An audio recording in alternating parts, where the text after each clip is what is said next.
לניסוי הראשון צריך קערה ונר. אנחנו צריכים כוס מחוץ וגם מסודה להשתייה. שם נר בקערה. אתה צריך לעשות את זה בבית. אחרי זה אתה צריך לשים את חוץ מסביב הנר. עכשיו אתה צריך להדליק את הנר. אחרי זה אתה צריך לשים את הסודה להשתייה. ואתה צריך לראות.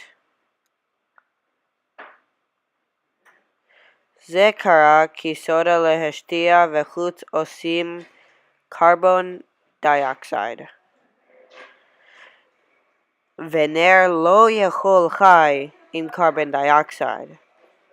אם אתה רוצה לעשות רוקטה, אתה צריך חומץ וסודה להשתייה. גם קלינקס. גם בקבוק אני עושה עם אביון כי זה חזק מאוד. גם דבק של גורילה. זה גם חזק מאוד. גם מקל של ברזל. גם משפח. אתה צריך לשים את המקל של ברזל בארץ.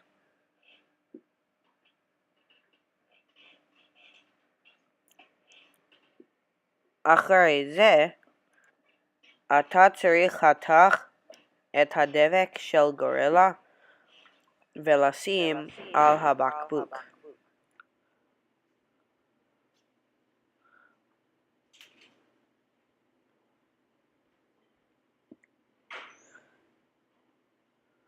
אחרי זה אתה צריך לשים את המשפח על הבקבוק. אתה צריך לשים 2 כוסות של חומץ בבקבוק.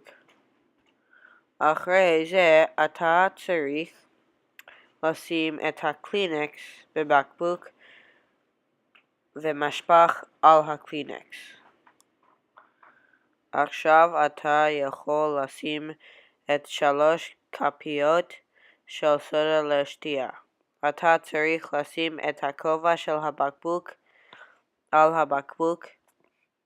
אתה צריך להעד את הבקבוק ולשים על המקל הקר 30 שניות. עכשיו אתה יכול לקח את הכובע של הבקבוק. זה קרה כי יש מאוד CO2 וזה צריך לברוח, ואם אין כובע של בקבוק כל ה-CO2 ברח והרוקטה הולך למעלה.